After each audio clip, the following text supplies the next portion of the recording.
Today, we're tackling three pivotal stories. Chevron's landmark $5 billion blue ammonia and hydrogen project in Texas, PyroGenesis and Tata Steel's breakthrough in coke oven gas valorization, and Thyssenkrupp Nucera's updated financial outlook underscoring the growth of the hydrogen value chain.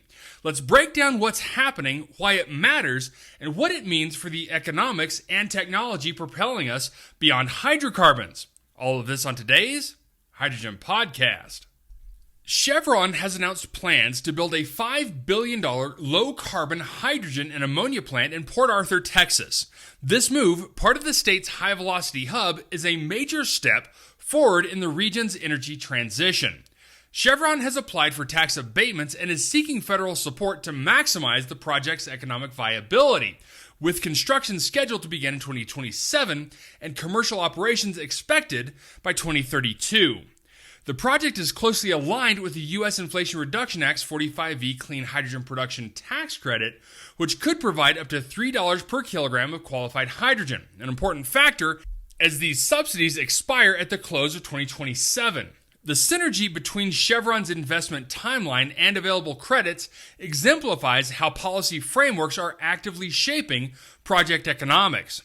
Chevron's strategic vision focuses on leveraging existing energy assets and expanding into low-carbon ammonia and hydrogen.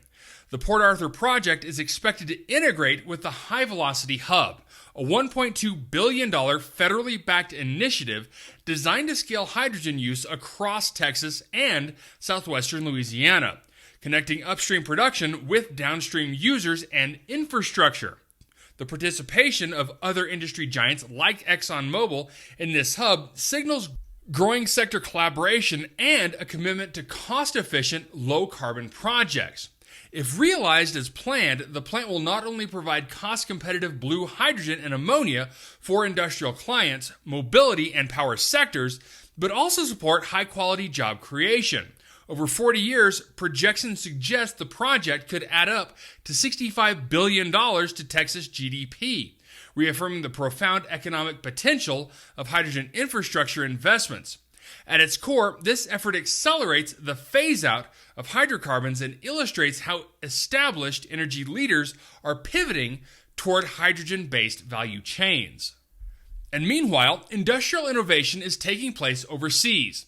PyroGenesis, through its subsidiary PyroGreen Gas Inc., has completed a $9.3 million coke oven gas valorization and hydrogen production project for Tata Steel in Kalinganagar, India. This initiative targets one of the pressing challenges in steel manufacturing: the capture and transformation of coke oven gas, a complex and toxic byproduct of coke production, into high-purity hydrogen.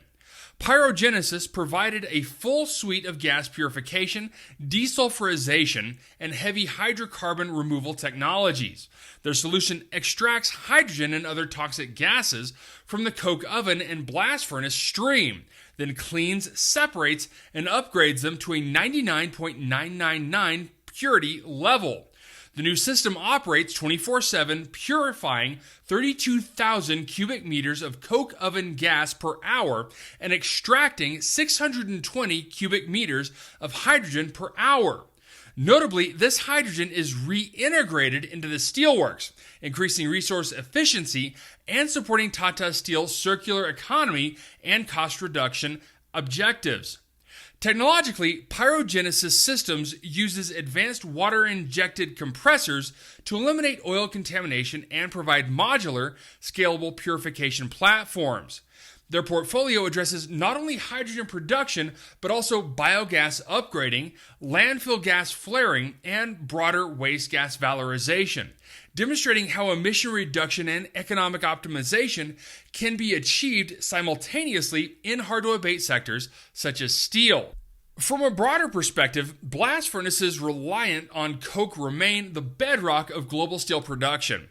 Around 1,400 such furnaces operate at 477 sites in 55 countries, with 70% of planned new steel projects still intending to use blast furnaces. Solutions for valorizing waste gases remain vital for decades to come. Successful implementation at Tata Steel sets an important precedent for hydrogen integration across heavy industry, shrinking hydrocarbon footprints while maximizing economic efficiency. Now let's transition to the economic side with news from Thyssenkrupp Nucera, a leading electrolyzer and industrial hydrogen technology provider. The company has slightly raised its earning outlook for the 24 and 25 fiscal year, citing confidence in both its green hydrogen and chlor-alkali segments. At the group level, Thyssenkrupp Nucera now expects annual sales between 850 million euros and 920 million euros, with EBIT projected between negative 7 million and positive 7 million, which is an improvement from an earlier range of negative 30 million to positive 5 million. The green hydrogen segment anticipates 450 million euros to 510 million euros in annual sales, with EBIT between negative 75 million euros and negative 55 million euros, reflecting both the cost and continued investment in scaling new technologies.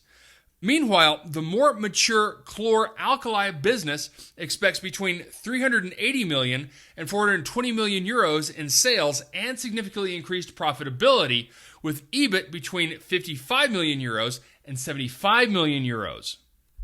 Preliminary numbers for Q3 24-25 indicate 184 million euros in sales, with year-to-date cumulative sales of 663 million euros, both marking improvements over the previous year. Incoming orders for Q3 were 63 million euros, and the company's order backlogs stands at 700 million euros as of the end of June 2025. These figures highlight robust, if competitive, demand for both established and next-generation hydrogen solutions. The company's performance reflects growing global appetite for industrial decarbonization and hydrogen, despite cyclical pressures and heavy R&D outlays. The outlook underscores how hydrogen equipment manufacturers are balancing the need for continued investment with the necessity of scaling up economically viable, low-carbon platforms to serve a surging pipeline of projects. Now, let's take a moment for a side-by-side narrative of the technological and economic approaches.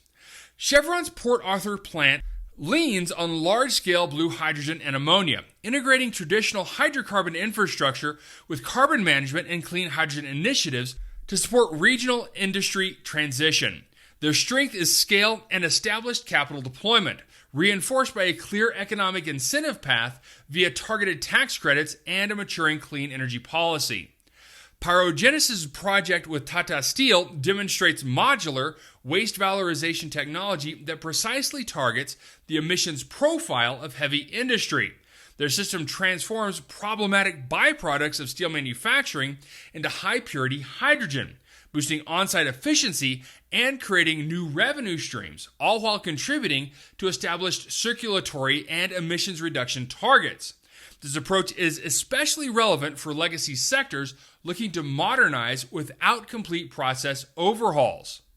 Thyssenkrupp Nucera represents the industrial supply side, scaling out electrolyzers and enabling green hydrogen at ever larger volumes, while increasingly improving profitability and addressing project-driven demand. Their challenge is technological scale-up balanced against margin pressures, with economic outcomes increasingly tied to the global shift away from hydrocarbons in manufacturing, mobility, and chemicals. These stories collectively speak to several trends shaping the next decade in hydrogen. The first is policy-led capital allocation. Projects like Chevron's benefit from legislative frameworks like the IRA that give investors short and long-term certainty, especially as deadlines loom for key incentives. Policy stability is proving to be as critical as technological excellence in project success. The next is industrial integration. End-user sector leaders like steel with PyroGenesis technology and chemicals with Thyssenkrupp Nucera's platforms are accelerating hydrogen integration to reduce cost, emissions, and hydrocarbon risk. Next is technological flexibility and scale. Modular, scalable solutions like PyroGenesis are meeting immediate emissions needs, while massive investments like Port Arthur provide the backbone for national and continental energy transformation. There's also economic momentum. Order books, project completions, and improved financial projections at major suppliers like Thyssenkrupp Nucera signal increasing maturity and competition along each step of the value chain. And next is transition from hydrocarbons. Across the landscape, these efforts demonstrate the accelerating replacement of hydrocarbons with hydrogen, provided that economics, technology, and supportive policy move in concert. All right, that's it for me, everyone. If you have a second, I would really appreciate it if you could leave a good review on whatever platform it is that you listen to. Apple Podcasts, Spotify, Google, YouTube, whatever it is. That would be a tremendous help to the show. And as always, if you ever have any feedback, you're welcome to email me directly at info@thehydrogenpodcast.com. So until next time, keep your eyes up and honor one another.